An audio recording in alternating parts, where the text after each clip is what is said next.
Hey, welcome back. And we want to thank Madison Rising, our good friends Madison Rising, for allowing us to use their music as our show opener. If you guys haven't listened to Madison Rising yet or lately, you need to avail yourself to their new music. They just dropped a new album, right, Jared? Yes, they did. And I was actually going to mention that. If you haven't heard their song, Ready If It Goes There, you should listen to that song. It's uplifting. Yeah, so go to MadisonRising.com or iTunes or what. I think you can buy the album directly off of iTunes, can't you, Jared? Yeah, you can get it on Amazon too. Amazon, iTunes, what have you.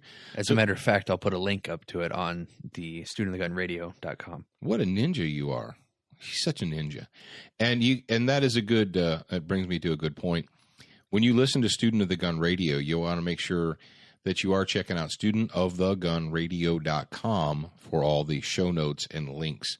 Because every week we put if we talk about a story, the link is going to be up there. So, people are like, oh, I don't believe you, or I don't think that's true, or what have you. Where'd you hear that? See, go to Student of the Gun Radio, click on it, and see for yourself. So if you want to watch Danny D-Bag Jones pee down his leg. That's right. Whine and carry on like a little baby.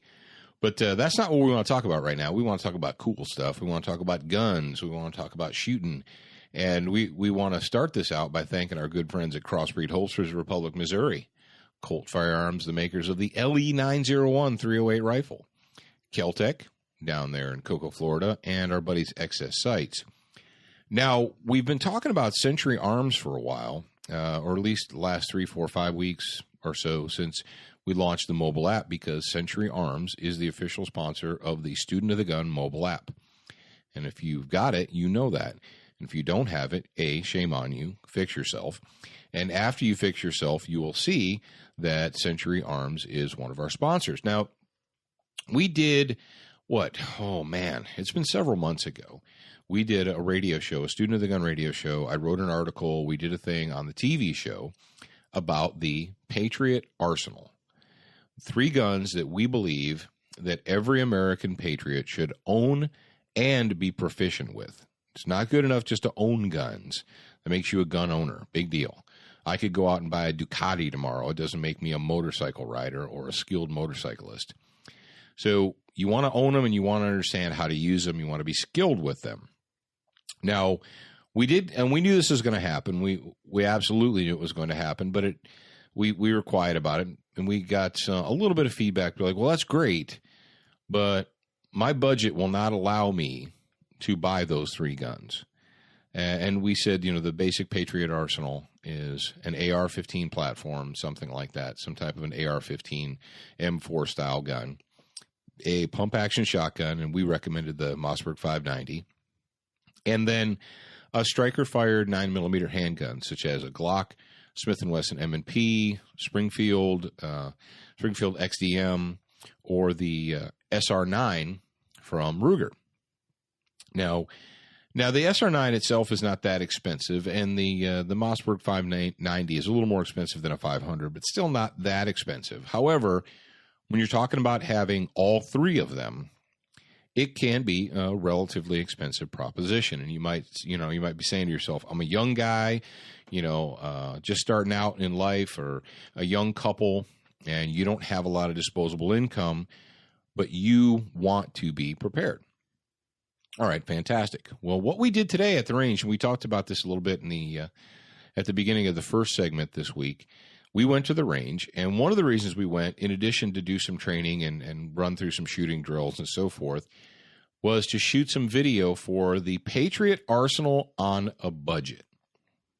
And what we had to do is we had to sit down, and Jared and I talked about it, and we said, well, okay, what is the budget? I mean, you could say, well, I only have $100. Well, I don't know what to tell you.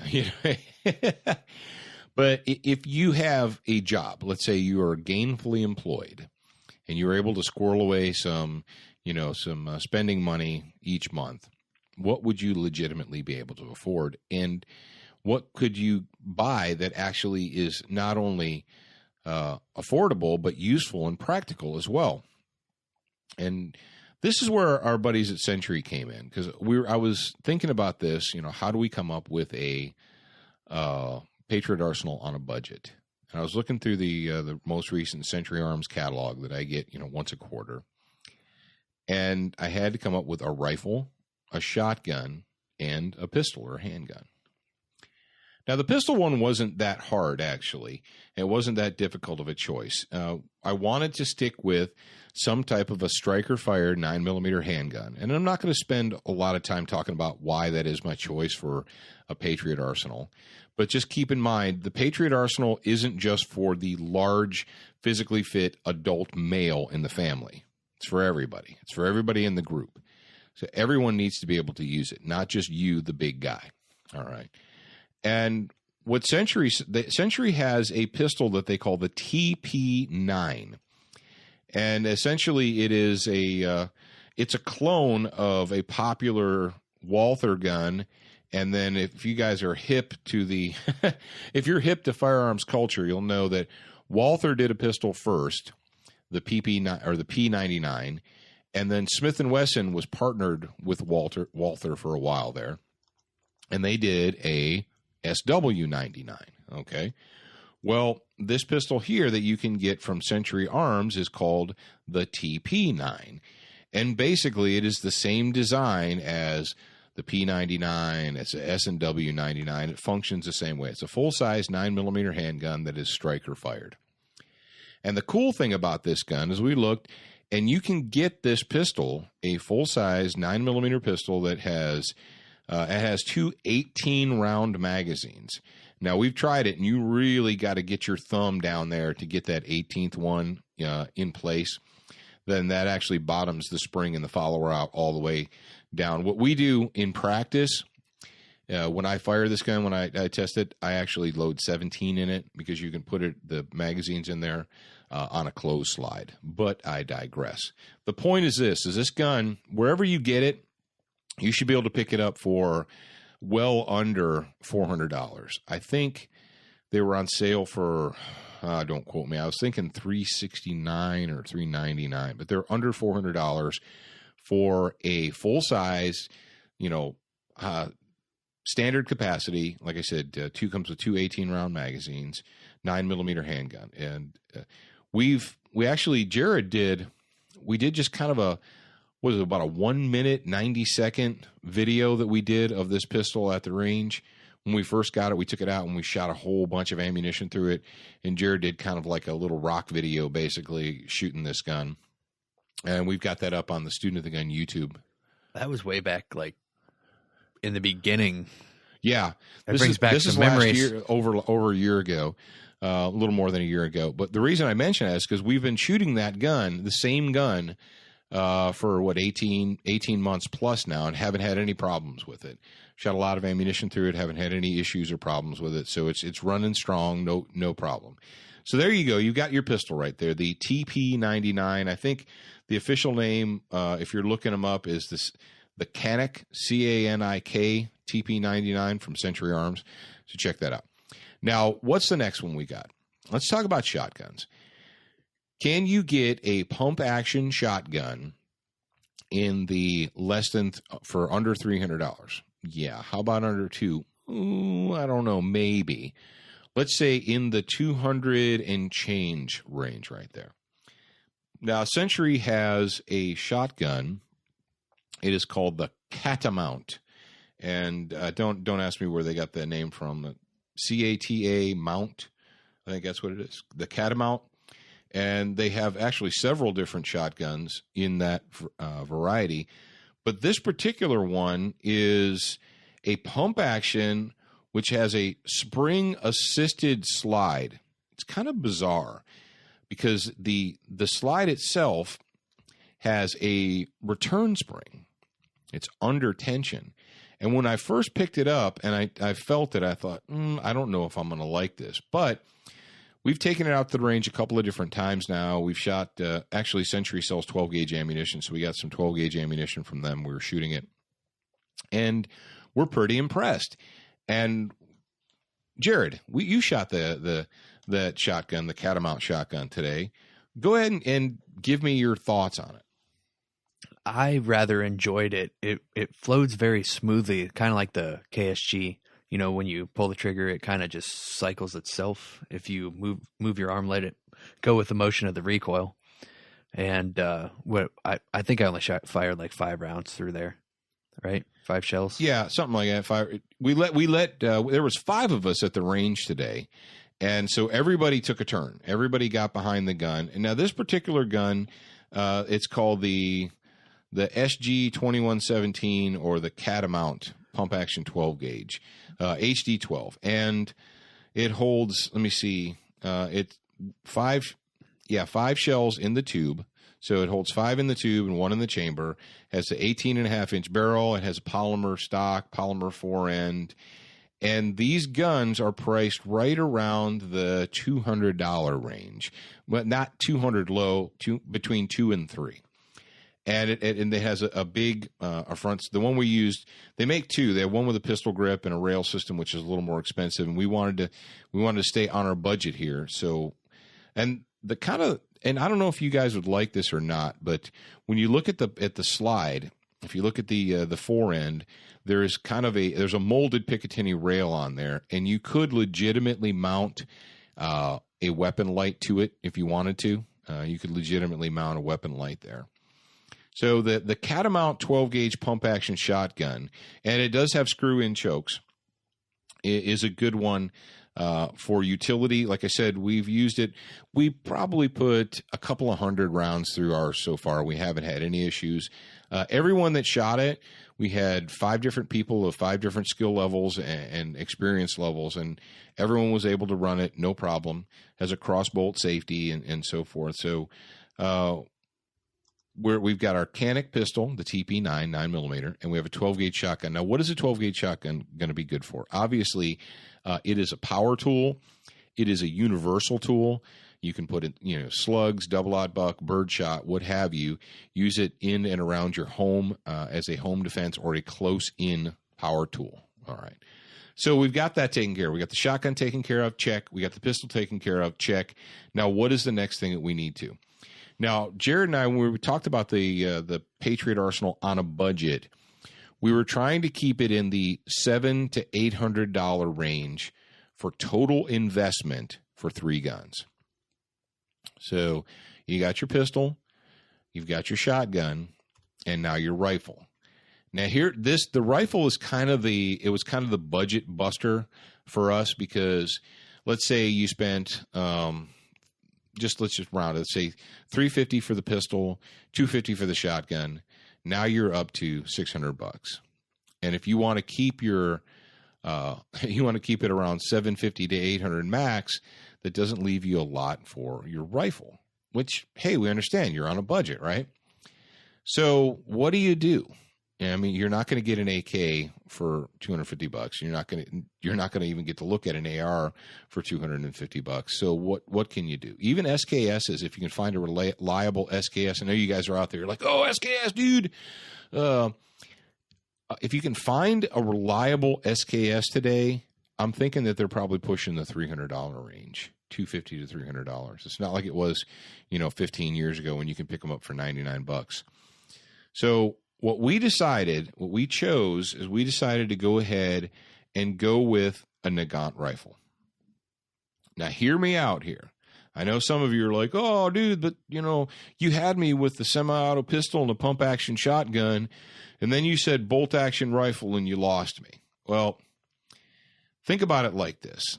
If I told you that I was going to sell you a bolt-action 30-06 military-grade rifle for less than $200, what would you think?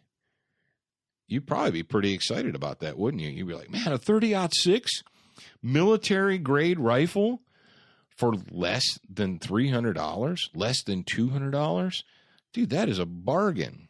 Well, essentially, when you look at the 7.62x54R, that's the rimmed or Russian cartridge, it is basically the Russian 30-06. It's not exactly, ballistically, it is not the exact same as a 30-06, but it is pretty darn close. It's a 30 caliber full-size rifle cartridge. Now, what Century has in their catalog, they have what they call their the Chinese Type 53 carbine, and we actually featured this gun on We featured it on Student of the Gun TV already, didn't we, Jared? Yeah, we had a Nagant segment. We did the whole Nagant segment. We featured the Type 53 Chinese. And then, of course, what does everybody know? Everybody every gun guy knows about the Nagant rifles, the $99 Nagants. Then they became $129 Nagants, then $159. They've been going up a little at a time, a little more here. But here's the deal: the Nagant rifle is one solid piece of hardware. It is. And if you're looking for something that's, the Type 53 carbines, they're not small guns, but they are shorter. They are smaller than a full-size rifle. Think about it like this. If you have rifle chores, and these guns will shoot. And I ran, if you guys are watching the TV show, you know that we went up and we did fighting rifle up at Tactical Response, and I ran the fighting rifle program with a full-size Nagant rifle with the bayonet in place. So you can learn to run these guns. And they're not going to kill you. They have, steel butt plates. I wouldn't recommend shooting one with just a T-shirt on all afternoon, but they're solid guns. And the great thing about this is, what is the whole purpose of this exercise? It is a Patriot arsenal on a budget. So if you choose the Canik pistol, the TP9, the Catamount pump-action 12-gauge shotgun, and then you throw in either the Type 53, the carbine in 7.62 by 54R, or the full-size Mosin Nagant rifle, the original Russian version, you can stay under $800. Now, I don't know what your local shops and your local dealer is going to charge you for these guns, but I can tell you, when I checked the prices, the average retail price for these guns, you could indeed stay under $800 for three guns that are not only affordable, but are practical and fire serious cartridges. So we thought we would spend a little bit of time and talking about those today. But hey, let's face it, everybody's budget is tight. Everyone has a budget. But if you poke around a little bit, if you do a little bit of research, you can arm yourself with some quality hardware. What do we got next, Jared? Next we have... Let me get back to the show notes here. You can't just throw me in. You can't throw me under the bus like that. Come on. Yeah, I'm sorry. I just threw him under the bus. So, you know why I did that? I threw him under the bus so I could take a drink of coffee. We've got the Free America. We live in Free America. Do you live in Free America? We've got the Mississippi. We passed the pro-gun laws. That's right. Mississippi, down here in sunny Mississippi, what we had a couple of laws that were just signed into law by Phil Bryant, our governor. Thank you. And they were supported by our lieutenant governor, Tate Reeves. We got a lot of pro-liberty, pro-gun people here in Mississippi. And one of the laws is basic. We get this from the NRAILA.org, and it gives us a quick explanation of it. House Bill number 314, and it was passed 40-11. It expands the protections against confiscation of legally possessed firearms during a state of emergency. Think about that. How many times have you heard about a natural disaster, a tornado, a hurricane, what have you? We had that happen up in Illinois, in New Jersey, New York, and so forth. And it seems like the first thing the state wants to do is run around and disarm the citizens. That's bad juju. And so what they've done here in Mississippi is they've upheld the right of citizens to be armed during a state of emergency. They also protect the residents against of public housing. Unfortunately, quite often what you have in these large metropolitan areas in the United States is you have public housing, which is in, let's face it, crappy neighborhoods, bad neighborhoods. And at the same time, the state will come in and say, all right, you're living in state-funded housing or state-subsidized housing or public housing.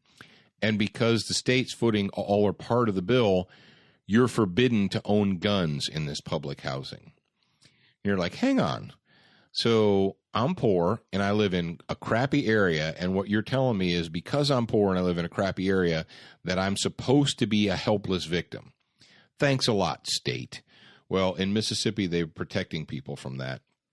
The bill also clarified limits on the authority of municipalities to restrict the carrying of firearms in certain establishments, prohibits the destruction of firearms acquired through local governments as a result of buyback programs, which we think are a bunch of crap anyway. So good stuff. Now, that was House Bill 314. Now we have another House bill, or another one. This story comes to us from gunsavelives.net. And this is kind of all that other stuff. It's cool, but people don't get excited about that. You know, when I say expands the protection of blah, blah, blah, people are like, whatever, snore. I'm not really excited. But this next one, people are going to get excited about because it affects their wallets. So Mississippi, they passed another bill. This is Senate Bill 2425, and it passed 39-11. And the final vote in the House was 102-16. So there's 16 turds out there that we need to deal with. But basically, it established a tax-free guns and ammo weekend. That's right. So according to this, the first weekend of September of each year will be a tax-free guns, ammunition, archery equipment, and certain hunting supplies. So you can buy those without paying the 7% state tax. Thank you very much. Thank you very much. And it says that this tax break that the state is issuing may result in, basically they said it was going to be I'm looking for the number here. I thought they had a number like 34 million or no, 35,000 or something like that. But as you know, in the fall, it is hunting time. And that's when a lot of people go out and they buy shotgun shells and ammo and new guns and scopes and all that jazz. So here in Mississippi, I don't know where you live. I don't know what part of America you live in, whether you live in a slave state or if you live in free America. But if you lived in free America down here in Mississippi, the first weekend of September, you could go out and buy a new gun and ammo and all that good stuff and not have to pay the state sales tax on it. So go team, go free America. Go Mississippi. Now, what else we got? Oh, speaking of, well, we had Free America. We talked about Free America and how good it is to live in Free America. Well, unfortunately, now we have to talk about Slave State America. I like to teach you all the rules. I get to see them set in stone. I like it when you chain me to the bed, but then you see me. So this particular slave state news comes to us from the People's Republic of New Jersey. And this is actually one of those articles that we've had to push off for a couple of episodes here because we just ran out of time to talk about it. But this comes to us from WashingtonTimes.com, and it's another story by, well, I don't know if she considers Student of the Gun a friend of hers, but we'll go ahead and extend the hand of friendship, and we'll say our friend Emily Miller. And we talked about Emily Miller last week because she was following the story of Mr. Was it Kostniak? You know, the guy who got charged and convicted of attempting to possess unregistered ammunition because he had muzzleloader bullets. Now he is a registered gun criminal. Yeah, that Emily Miller, who's been following that story. And this one right here comes to us, like we said, from the WashingtonTimes.com. But the title of the story is New Jersey Expedites Magazine and Gun Ban. Only Christie can stop it. And the anti-gun politicians that control the New Jersey state legislature are racing to get gun ban or magazine and gun ban legislation onto Christie's desk. Now, we don't trust Chris Christie any farther than we can throw him, and I'm guessing that between Jared and I, we probably couldn't throw him very far. But essentially it says that they're going to ban any magazine that holds more than 10 rounds. They're going to classify tubular-fed .22 rifles as assault firearms. That's right. Insanity on display. But that's not really what I wanted to talk to you guys about. What I wanted to talk to you about is this. As the story goes on, and it says that they're going to put this ban in effect. They want to ban, citizens, you slaves cannot own guns that hold more than 10 rounds and all this rigmarole. However, and this is a big however, because they always put this into the gun ban legislation, whether it's Colorado or New York or Connecticut or New Jersey or what have you. They write these new laws that apply to you, the peasant. These malum prohibitum laws that tell you, the peasant, that you are forbidden to possess certain items. But in the legislation, they write exemptions. They do a whole list of exemptions, and they'll say, well, yes, this law applies to peasants, but it does not apply to members of city, state, federal government, and so forth. And that really is what we need to talk about. This is a subject that it is beyond the time to talk about. And I'm going to say it right now on Student of the Gun Radio at this moment in time, so perk up your ears. Police exemptions are tyranny. Do you need me to say it again? State or law enforcement exemptions are tyranny.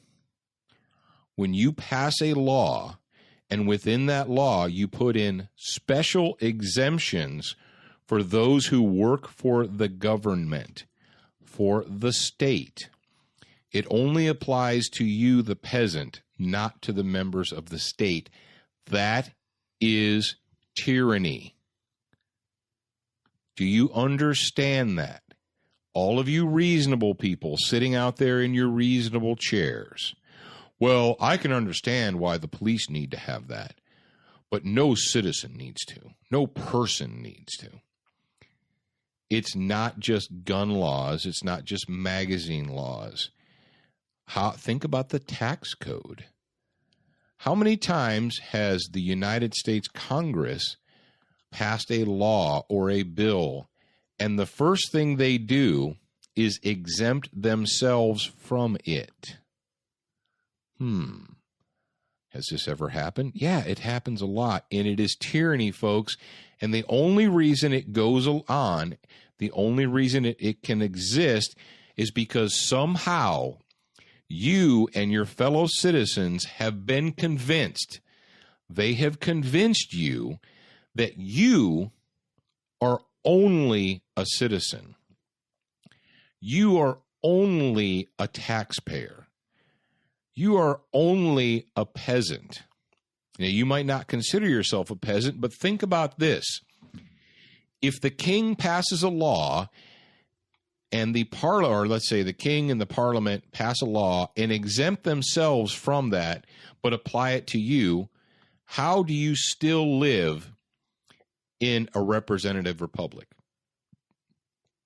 How do you still live under the Constitution of the United States of America, the supreme law of the land, when you can allow the elected representatives? Remember that. They're not the ruling class. They are not dukes and duchesses. They are not lords and ladies. They are not kings and queens. They are elected representatives. It is the height of arrogance for someone that has been elected by a vote to go to the state capitol, to go to the nation's capital, propose a law, and exempt the government workers, exempt the members from the state from that law. You shouldn't tolerate it. I'm not going to tolerate it. You shouldn't tolerate it either. And when it comes to firearms laws, let's be honest. Let's have an honest debate. You're like, well, I can see why. Well, tell me exactly. So a police officer, I was a police officer. I know of which I speak. You say, well, a police officer has to have 17-round magazines in his Glock pistol or 15-round magazines in his Glock pistol. Why do they have to have that? Well, because why? Why do police officers carry guns? Do they carry them to go around executing peasants, or do they carry them for self-defense? Well, the correct answer is supposed to be self-defense. You don't understand. They might need to use those guns to defend themselves against criminals. Really? Really? That's why police officers carry guns? To defend their lives against criminals? Why do citizens have guns? To defend their lives against criminals? What do police officers have that you don't have? They have 24-hour dispatch and radios. They have armed friends that are always running around in cars to come help them. Do you have armed friends? Do you have any armed friends that are in cars just driving around the neighborhood, waiting for you to call them on the phone and tell them you need help? To tell them you need help? No, you don't have that. Chances are really high when you have to deal with a lethal problem, a home invasion, where 3 or 4. We just had another one here, a home invasion. Well, they had one in Detroit. 3 guys bust in a house. We had one, I saw it was on the news, but 4 people break into a house. So there you are, the homeowner by yourself, and 4 felons have broken into your house. And so the lords and ladies in the Parliament of New Jersey are going to look at you and say, hey, peasant, do it with 10 rounds or less. Do it by yourself with 10 rounds or less, because you don't need that many. Really? How many am I going to need there? Great clairvoyant. Oh, you don't know, do you? It might be 0, it might be 1, it might be 10, it might be all of them. And certainly, if more than 10 is unreasonable or assault behavior, what does that say about the state? Oh, well, the state can have them. Ladies and gentlemen, as long as you allow this, as long as you allow it to continue, you're going down the road of servitude. When you can allow, after the Boston bomb attack, the Boston Marathon bombing attack, thousands of state employees to ignore the Fourth Amendment of the Constitution and to enter private homes without warrants, without probable cause, because, quote, there's a suspect at large. But why do you think he's in my house, officer? Doesn't matter. There's a suspect at large. Guess what? There's always a suspect at large. What did we just have in Chicago? We talked about it at first in the first episode. We had the first ever use of a lawfully carried concealed weapon by a citizen in Chicago. He shot at 2 bad men. They fled. They ran away. They're not in custody. Guess what? Those 2 guys are suspects at large. So what are we going to do? We're going to go to in a 10-block square area where they were last seen running. We're going to go through everyone's home and apartment without warrants, without probable cause, because there's a suspect at large. Folks, this is a dangerous game we're playing here. It is a dangerous game we're playing with our liberty, with our freedoms, with our nation. This is a dangerous game that we are playing with our children's inheritance. Because let's face it, the United States of America, as it was founded, as our grandparents and our great-grandparents worked and sweat and put their effort into building this nation, this is the inheritance of our children. And what are we going to leave them? Are we going to leave them with a slave nation, with a nation of ruling class and peasants, with a state that can make laws for you and exempt itself from them? And why does it happen? It happens because you want to be reasonable. It happens because I don't think it's that big of a deal. I can understand why police should be allowed, but what? Are you a taxpayer? Are you not the person that supports this nation? Folks, you've forgotten your place. You're supposed to be the boss. You are supposed to be in charge, not the other way around. And that's what happens every time one of these legislatures, when they pass these gun laws, these restrictions, these bans, they do it, and right at the bottom of the page they write, oh, and by the way, this law doesn't apply to us, only you peasants. Bull crap. if the citizens cannot own these guns and magazines and accessories and so forth in New York, we're not going to sell them to members of the state. And I tell you what, a lot of my brothers in blue, a lot of my friends got butthurt. They got all butthurt and they started sending me Facebook messages and say, "Oh, what are you saying, Paul? That they're supposed to punish the police because the blah, blah, blah." I'm like, tell you what, brother, if you're honest with yourself, look in that mirror over your sink and tell me, are you part of the ruling class? Is that what you think? Do you think it's us versus them, the peasantry versus the state? You think you're part of the special class that should be exempted from the laws? The laws are not there to exempt you. And Jared gave me the wrap it up, Dad. So I'm going to wrap it up, Dad. But let me tell you, this is not going to stop happening. It's going to keep happening. Pay attention. Don't let your legislators get away with it. Let them tell them, say, look, no, the answer is no. You don't get to pass laws that apply to us and they don't apply to the state. That's not the way it works under a constitutional republic, and that's what we are. Whether you've forgotten it, it's still the case. All right, folks. I thank you for being with us. I want to remind you, and we didn't really hit on it during the first segment, so shame on us. But don't forget about the Patriot Fire Team. Go to patriotfireteam.com. It is your guidepost. It is your guiding light, your blueprint towards, you're sitting out there. I know you are.